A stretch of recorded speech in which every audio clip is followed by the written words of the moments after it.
أعوذ بالله من الشيطان الرجيم بسم الله الرحمن الرحيم رب اشرح لي صدري ويسر لي أمري واحلل عقدة من لساني يفقهوا قولي واجعل لي وزيرا من أهلي رب زدني علما رب زدني علما رب زدنی علما آمین ثم آمین۔ اللہ سے آسانی کی دعا کے ساتھ آغاز کرتے ہیں۔ ربی یسر ولا تعسر وتمم لنا بالخیر۔ اللہ ہی پر ہمارا بھروسہ ہے، اللہ ہی سے قبولیت کی امید ہے، اللہ ہی سے اجر کی توقع ہے، اللہ ہی سے مدد کی توقع ہے، اللہ ہی سے نصرت اور کامیابی کی توقع ہے۔ ہمارا بھروسہ صرف ہمارے رب پر ہے اور ہمارا عمل بھی صرف ہماری رب کے لیے ہے۔ حسبنا اللہ ونعم الوکیل نعم المولا ونعم النصیر۔ توکلت علی الحی الذی لا یموت الحمد للہ الذی لم یتخذ ولدا ولم یکن له شریک فی الملک ولم یکن له ولی من الذل وکبرہ تکبیرا۔ آج ہم آگے بڑھیں گے بنی اسرائیل کے واقعے میں، اور دیکھنے اور سمجھنے کی بات یہ ہوگی اور مسلسل رہے گی، بنی اسرائیل ہم سے پہلے مسلمان تھے۔ وہ کون سی وجوہات تھیں، وہ کون سے اسباب تھے جنہوں نے انہیں محبوب سے موضوع بنا دیا؟ وہ کون سے اعمال تھے جنہوں نے انہیں راندہ دردہ بنا دیا مقبول بارگاہ سے؟ وہ کون سے رویے تھے جنہوں نے انہیں مسلمان سے کافر بنا دیا، حالانکہ انہوں نے توریت کا انکار ظاہری طور پر نہیں کیا؟ تو جب ہم نے یہ پڑھنا ہے تو یہ سوچ کر نہیں پڑھنا کہ یہ آیت یہود کے لیے اور نصارہ کے لیے اور مشرکوں کے لیے ہے۔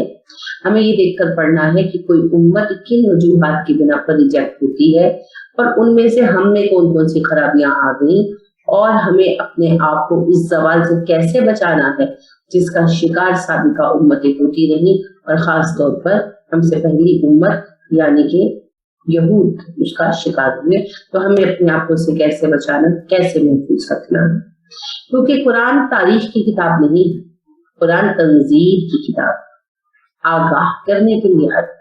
تو اس کی آگہی کو قبول کرنے کے لیے اپنے آپ کو اس شیشے میں رکھ کر دیکھیں جو اللہ یہود کے کردار کی جھلک بیان کرتے ہوئے ہمارے سامنے رکھتے ہیں، اس میں دیکھیں اور اپنی آرائش کریں۔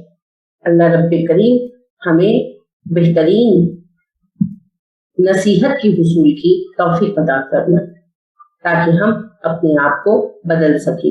اس بار قرآن کو پڑھتے ہیں نا ہر بار، اس بار اس عزم کے ساتھ قرآن پڑھنا ہے کہ ہمیں اپنا تزکیہ نفس کرنا ہے، ہمیں اپنے آپ کو گروم کرنا ہے، ایک بہتر مسلمان بنانا۔ انشاءاللہ اس دعا کے ساتھ آگے بڑھتے ہیں۔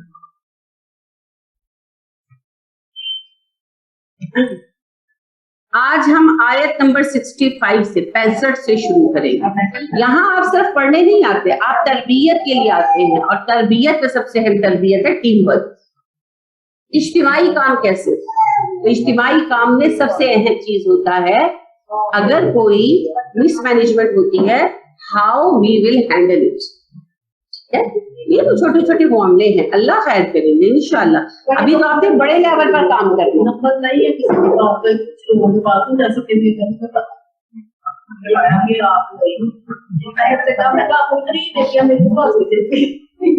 نہیں پتہ کیا، ابھی تو بہت بڑے لیول پر انشاءاللہ کام کرنا ہے، یہ تو ہم بہت چھوٹے درجے پہ کر رہے ہیں۔ اللہ ہمارے کام میں برکت دے، ہمارے ذرائع میں برکت دے۔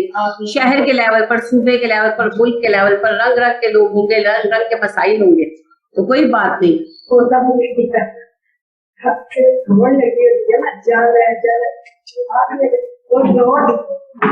جماعت تو کر سکتے تھے، اٹینڈ جماعت تو کر سکتے تھے، وہ اب رابعہ کو کہتے عورتوں کی یہ مسجد کا یہ حصہ جو ہے نا، یہ عورتوں کا ہے۔ تو اگر کبھی بھی آپ آئیں، نیکسٹ کبھی کسی بھی کام سے آئیں، جلدی آ گئے، لیٹ آ گئے، اور آپ جماعت کی نیت سے آتے ہیں تو نہیں تالا بھی لگاؤ تو رابعہ کو فون کر کے کھلوائیں۔ یہ مسجد آپ کی مسجد ہے، کبھی ویسے بھی بندے نے کوئی نفل پڑھنے ہیں، یہ جیسے سفر سے آئے آپ کہتے ہیں نفل پڑھنے ہیں، گھر کے قریب والی مسجد تو کوئی کھولے گا نہیں یا وہاں عورتوں کا حصہ نہیں ہے، تو ان کو کہیں یہ آپ کو کھول کر دیں گے اور آپ ادا کریں، مسجدوں کو آباد کریں.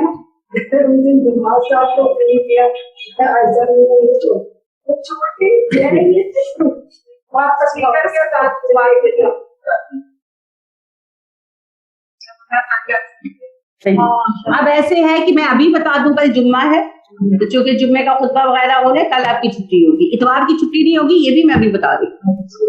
ٹھیک ہے، کوئی اتوار اب کوئی چھٹی نہیں ہوگی، اب یہ دورہ قرآن ختم ہوگا تو چھٹی ہوگی انشاءاللہ.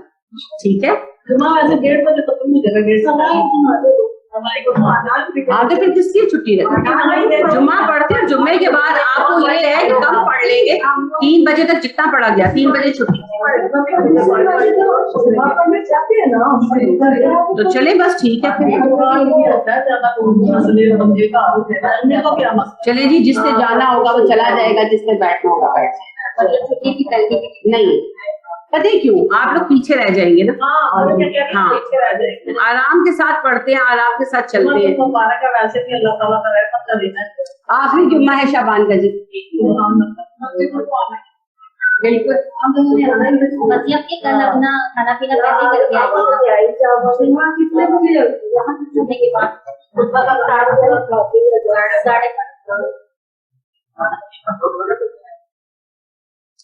چلیے اب آغاز کرتے ہیں آیت نمبر 65 سے. بسم اللہ الرحمن الرحیم.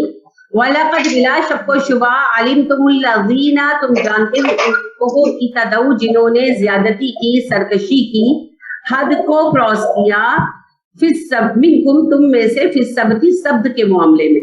تم ان لوگوں کو جانتے ہو جنہوں نے سبت کے معاملے میں قانون توڑا، حد کو کراس کیا. سبت کہتے ہیں جی سیٹرڈے کو. یہود کا متبرک دن سبت تھا، یعنی سیٹرڈے تھا، جس طرح ہمارا جمعہ ہے. آغاز میں تو جمعہ بس ایک متبرک دن تھا، ان کی بھی اجتماعی نماز تھی جیسے ہماری تھی، مگر جب انہوں نے سرکشیاں کی، نافرمانیاں کی، تو اللہ سبحانہ و تعالیٰ ان پر پابندیاں بڑھاتے گئے، یہاں تک کہ وہ وقت آیا جب موسیٰ علیہ السلام پر توریت آئی ہے تو ان پر حکم بڑا سخت ہو گیا تھا. لہٰذا ان کے احکامات عشرہ یعنی 10 commandments پہ یہ حکم موجود ہے کہ سبت کے دن نہ تم کام کرو گے، نہ تمہارے غلام کام کریں گے، نہ تمہارے جانور کام کریں گے، نہ تم کسی طرح کی خرید و فروخت کرو گے، نہ تم کسی طرح کا پکانا کھانا کرو گے، یعنی کہ پکاؤ گے نہیں کھا سکتے، اور نہ ہی تم سفر پر جاؤ گے اور نہ ہی تمہارے مہمان کام کریں گے. یعنی ٹوٹل ریسٹرکشن عائد کر کے کھانا بھی ایک دن پہلے جمعے کو پکا کے رکھے. یہ ان کی سزا تھی. آغاز میں نے کہا نا جیسے جمعہ ہمارا ایک دن آؤ، نماز پڑھو، جاؤ اپنے کام کرو، وہی احکامات تھے ابراہیم علیہ السلام کے ساتھ. مگر گریجولی جب یہ سرکشی کرتے گئے تو ان پر اللہ شکنجہ کستے گئے، یہاں تک کہ موسیٰ علیہ السلام کے وقت میں سبت کے احکامات بہت سخت ہو گئے اور آج تک ان پر وہی ہے. اچھا جی، اب ہوا یہ کہ سبت کے قانون بڑے سخت ہو گئے تھے، پریکٹیکلی آلموسٹ امپاسبل ہو جاتا ہے اس پر عمل کرنا، لیکن اللہ نے سزا رکھی تھی تو کرنا تو تھا. بہرحال انہوں نے یہ کیا کہ بہانے مختلف طریقے سے سبت کا قانون توڑنے لگے، جس پر ان پر مختلف سزائیں آئیں. ایک قوم کا قصہ بیان کیا جا رہا ہے، یعنی بنی اسرائیل کے ایک علاقے کا. اریحا بستی نام آتا ہے اس کا، توریت میں ہمیں نہیں پتا یہ نام صحیح ہے یا نہیں. بہرحال یہ ایک ایسا علاقہ تھا جو سمندر کے کنارے واقع تھا، اور رہنے والے لوگوں کا جو پیشہ تھا وہ ماہی گیری تھا، فشری تھا.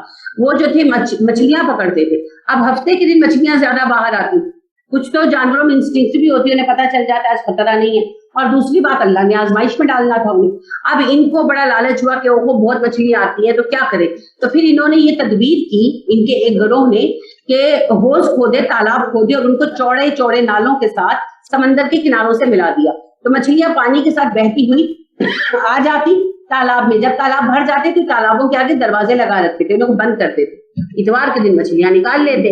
جب ان کے ساتھیوں نے روکا جو دین پر قائم تھے، انہوں نے کہا سب کے دن تم شکار کرتے ہو، تو وہ کہنے لگے کہ ہم تو اتوار کے دن نکالتے ہیں، ہم کب سب کے دن نکالتے.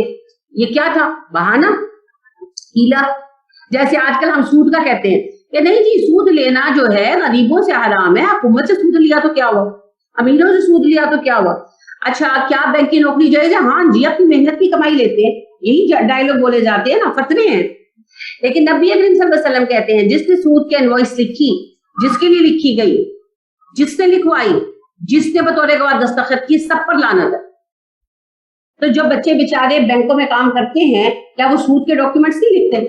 سود کے ڈاکیومنٹس لکھتے ہیں نا، تو پھر کیسے ایکسپٹ کر سکتے ہیں آپ اس کو؟ کوئی ایگزامشن نہیں. یہ ہیلا ہے، یہ ویسا ہی ہیلا ہے جیسے سبت والوں نے کیا. تو اللہ سبحانہ و تعالیٰ ہیلوں پر زیادہ ناراض ہوتے ہیں. ایک تو بندہ گناہ کرتا ہے نا، وہ مانتا ہے ہاں میں گنہگار ہوں، اس کی نیکی کے بہت امکانات ہے کہ وہ بدل جائے گا. ایک بندہ گناہ کرتا ہے پھر اس کو جسٹیفائی کرتا ہے. تو محاورہ ہے فارسی کا، عذر گناہ بدتر از گناہ. گناہ کا جواز تلاش کرنا گناہ کرنے سے بری بات ہے. تو اللہ سبحانہ و تعالیٰ بہت ناراض ہوئے اور ان پر بڑی شدید سزا آئی. انہیں بندر بنا دیا گیا. ان کی شکلیں بندروں کی تھی، دماغ انسانوں کے تھے. 3 دن یہ لوگ زندہ رہے، تیسرے دن مر گئے. ٹھیک ہے. لوگ جو کہتے ہیں کہ بندر ان کی نسل سے نہیں، بندر ان کی نسل سے نہیں ہے. بندر ایک علیحدہ ہی مخلوق ہے، لیکن یہ ہے کہ بطور سزا بندر بنایا گیا. پتہ کیوں بنایا گیا؟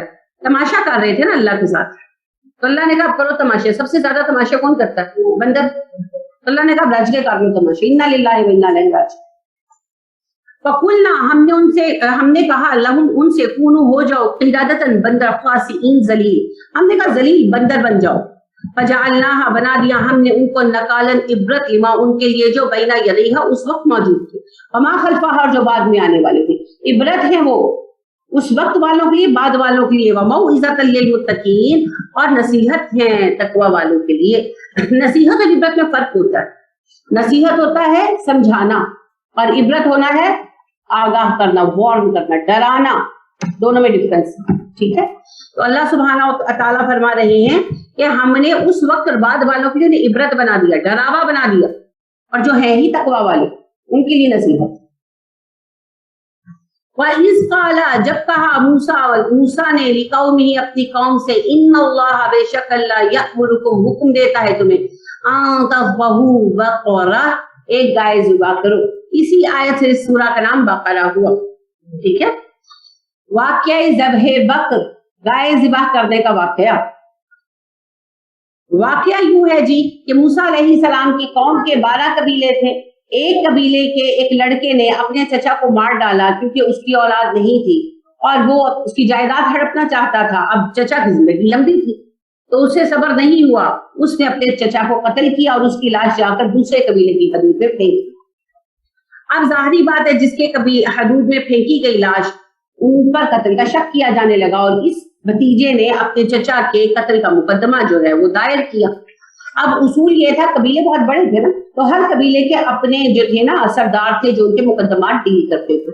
مگر اس مقدمے کی ان کو سمجھ نہیں آ رہی تھی، تو مجبور ہو کر انہوں نے پھر حضرت موسیٰ علیہ السلام سے کانٹیکٹ کیا، کیونکہ چیف جسٹس پھر موسیٰ علیہ السلام تھے کہ جس معاملے کا بڑا مسئلہ بن جائے اس کا فیصلہ موسیٰ علیہ السلام کریں گے. تو یہ کیس لے کر گئے، لاش لے کر گئے کہ یہ بندہ مارا کیا، ہمارے قبیلے کی حد میں ملا مگر ہم نے نہیں مارا. تو اب موسیٰ علیہ السلام نے اللہ سے دعا کی کہ اللہ مجھے گائیڈ کرے. اللہ پاک نے کہا ان کو کوئی گائے ذبح. ٹھیک ہے. اب اس پر پھر یہ سارا ڈائیلاگ ہوا کہ کہنے لگے کہ جی گائے کیسی ہو. اللہ نے کہا عمر ایسی ہو. کہنے لگے اچھا رنگ کیا ہو. رنگ بتایا گیا تو کہنے لگے کہ اس رنگ کی تو بہت ساری گائیں ہیں، تو کوئی خاص نشانی بتائی جائے. حالانکہ سمپلی کہا گیا تھا گائے ذبح کرو، پکڑتے گائے ذبح کر دیتے، بات پوری ہو جاتی. نہیں، عمر بتاؤ، عمر بتائی، رنگ بتاؤ، رنگ بتایا. کہنے لگے اس رنگ کی تو بہت ساری گائیں ہیں، بھائی بہت ساری گائیں ان میں سے ایک پکڑو ذبح کر دو. لیکن نہیں، کہنے لگے کوئی خاص نشانی بتاؤ. پھر اللہ نے بھی چن کر وہ نشانی بتائی جس طرح کی گائے یہ پوجنے کے لیے الگ کرتے تھے. گائے کا بت انہوں نے بنایا تھا. اب وہ تو موسیٰ علیہ السلام نے جلا کر پھینک دیا، لیکن یہ لوگ چوری چھپے گائے کی پرستش کرتے تھے. یہ بات موسیٰ علیہ السلام تو نہیں جانتے تھے، اللہ کریم جانتے تھے. اللہ ان کے دل کا یہ حال کھولنا چاہتے جو اللہ نے کھول دیا. جب گائے کے ذبح کا معاملہ پیش آیا تو ان کو گھبراہٹ ہو گئی. ہم مسلمان ہیں، نسلوں سے مسلمان ہیں اور نسلوں سے ہم ہندوؤں کے ساتھ رہتے ہیں. ہمیں گائے کا گوشت کھاتے ہوئے ڈر لگتا ہے نا. اکثر لوگ نہیں کھاتے. گائے کا گوشت کھائیں گے تو چڑیل آ جائے گی. تو گائے کے گوشت پر ہی کیوں آتی ہے، بکرے کے گوشت پہ کیوں نہیں آتی؟ وہ تو زیادہ مہنگا ہے. گائے کے گوشت کے ساتھ خاص رشتہ ہے. اچھا، جن بابوں کے پاس تعویذ لینے جاتے ہیں وہ بھی گائے کا گوشت ہی منع کرتے ہیں، حلال کو حرام کرتے ہیں.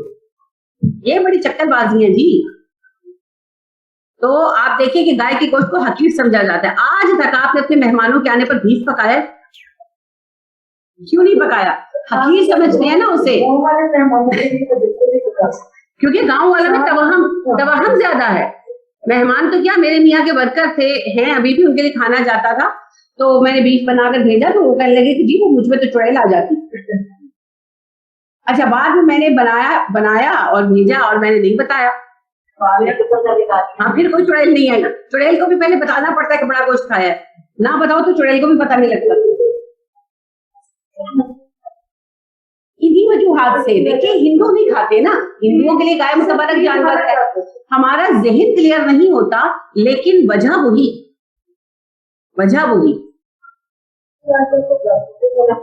نہیں, وہ میڈیکل ریزن ہے. یورک ایسڈ جن کا بڑھتا ہے ان کو منع کیا جاتا ہے. اب بڑی دلچسپ بات ہے, میرے میاں کے ٹرائیگلیسرائڈ بڑے ہیں تو ان کو بیف کھانا ایڈوائز کیا گیا, لیکن ان کو یورک ایسڈ ہے تو ان کو بیف منع ہے.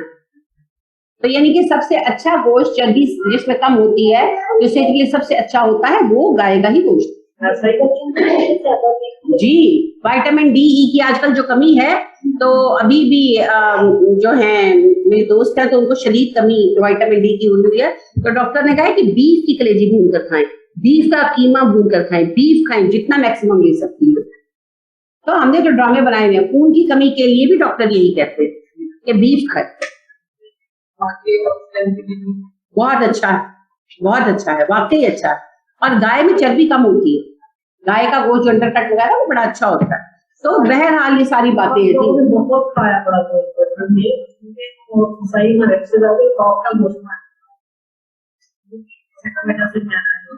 اسی کا سبب ہے کہ آپ ابھی قائم ہیں, میں بھی ابھی قائم ہوں, کیونکہ ہم لوگوں نے گوشت کھایا ہوا ہے, بڑا بھی کھایا چھوٹا بھی, لیکن چھوٹا کم بڑا زیادہ. تو ہمارے جسموں میں بھی طاقت ہے. یہ جو برائلر پر نسل پلی ہے بیچاری ساری برائلر. جی بینک کی جاب نہیں کرنی چاہیے, کتنا بھی جواز ڈھونڈ لے کوئی جواز نہیں.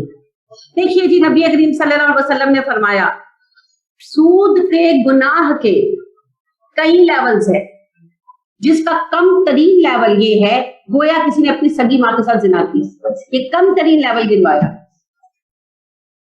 تو جنہوں نے MBA وغیرہ کیا ہے ان کے لیے اور لائنز ہے, بہت لائنز ہے. ایک یہی رہ گیا ہے خالی, اور رزق جو نصیب میں ہے وہ مل جائے گا. دیکھیے اس سے آگے میں آپ سے کیا کہوں کہ آپ صلی اللہ علیہ وسلم نے فرمایا سود کے گناہ کے کئی لیولز ہیں, سب سے کم ترین لیول سود کے گناہ کا یہ ہے گویا کسی نے اپنی سگی ماں کے ساتھ زنا کیا. اس سے آگے کون سی بات رہ جاتی ہے؟ تو لہذا رزق کے لیے پریشان نہ ہو. نبی کریم صلی اللہ علیہ وسلم فرماتے ہیں تمہارا رزق تمہیں تمہاری موت سے بھی زیادہ شدت سے تلاش کرتا ہے, وہ تمہیں پہنچ کر رہے گا. تو جن دنوں میں تنگی ہوتی ہے نصیب میں تنگی ہوتی ہے, جن دنوں میں آسانی ہوتی ہے آپ کچھ کر لیں تو پریشان نہ ہو.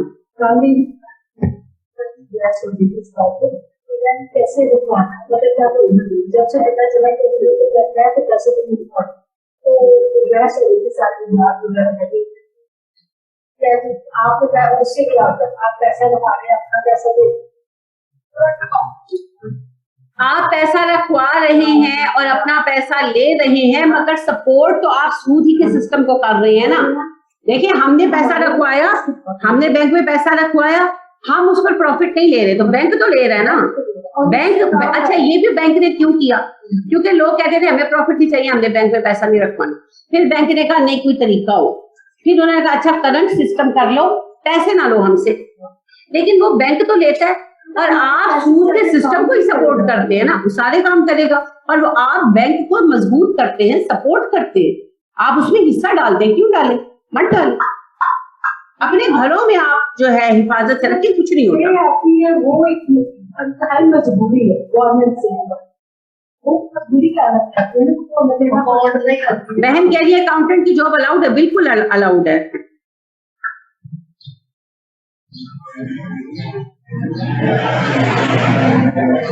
نہیں اکاؤنٹنٹ کی جاب بینک میں, بینک کی بات نہیں میں کہہ رہی, بینک کی ساری جابز ہی ایسے ہوں گی کیونکہ بینک کا کام ہے اس کا. لیکن اس کے سوا جو باقی جابز ہیں, یعنی ویسے اکاؤنٹنٹ کی job out of bank factories وغیرہ میں وہ آپ کی چائز ہے, لیکن بینک میں اکاؤنٹنٹ بھی بیٹھا ہے تو حساب تو سود کا ہی کر رہا ہے نا. آپ کتنا بھی گھوم جائیں, وہ کہتی ہے نا کہ اگر آپ بیٹھے ہوئے ہیں کوئلے کی کان میں, آپ مینیجر کی پوسٹ پر بھی ہیں تو کپڑے منہ ہاتھ کالا ہی کر کے گھر جائیں گے. آپ ڈائریکٹ ہاتھ نہیں لگائیں گے, اس کی منہ لا کر پڑے گی. تو بھائی اب پہلے ہی بڑا مشکل ہے. 100% اگر بینک کے ساتھ کام نہیں تب بھی غبار پہنچ رہا ہے, کیونکہ سسٹم سارا سود پر ہے. جیسے ابھی انہوں نے کہا کہ تنخواہ بینک سے آتی ہے، ساری زندگی میرے میاں کا کوئی اکاؤنٹ بینک میں نہیں ہے، میرے میاں کا ایک اکاؤنٹ رہا، کیوں؟ فیکٹری کی تنخواہ بینک میں آتی تھی اور نکلواتے تھے، بس اس سے زیادہ نہیں رہا۔ مگر پھر بھی وہ جو نبی اکرم صلی اللہ علیہ وسلم نے کہا تھا نا سب سود کھائیں گے، جو نہیں کھائے گا اسے غبار پہنچے گا، یہ ہمیں غبار پہنچا تو نہیں، کوئی جواز نہیں۔ اللہ حلال کے بہت راستے کھولنے والا ہے، فکر نہ کیا کریں۔ اچھا جی، تو اللہ سبحانہ و تعالی ہمیں آسانیاں عطا فرمائے، آمین۔ موسیٰ علیہ السلام نے اپنی قوم سے کہا ان اللہ یأمرکم ان تذبحوا بقرہ، اللہ نے حکم دیا ہے تمہیں ایک گائے ذبح کر دو۔ قالوا، کہنے لگے اتتخذنا ہزوا، کہنے لگے موسیٰ تم ہم سے مذاق کر رہے ہو۔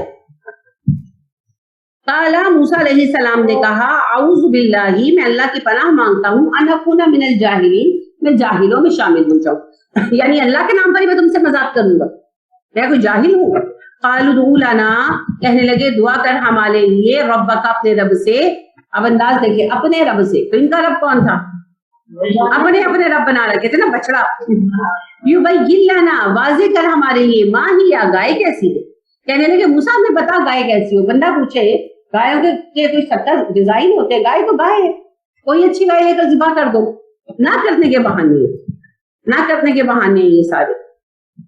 قالا، اس نے کہا، موسیٰ نے کہا انہ یقول، بے شک اللہ فرماتا ہے، انہا بقرۃ، یہ گائے ہو، لا فارض، نہ بوڑھی، ولا بکر، نہ بچیا، نہ یہ بالکل بالغ ہو نہ ہی بڈھی ہو، اوان بین ذالک، اس کی عمر دونوں کے مابین ہو، جوان جیسے آپ قربانی کی گائے لاتے ہیں اس عمر کی ہو، فافعلوا، بالکل ٹینیجر، فافعلوا ما تؤمرون، کر گزرو جس کا تمہیں حکم دیا جا رہا ہے۔ یعنی موسیٰ علیہ السلام چاہتے تھے کہ حکم دیا کہ فوراً کیا جائے عمل، تو کہنے لگے کر بھی لو جو اللہ نے کہا ہے۔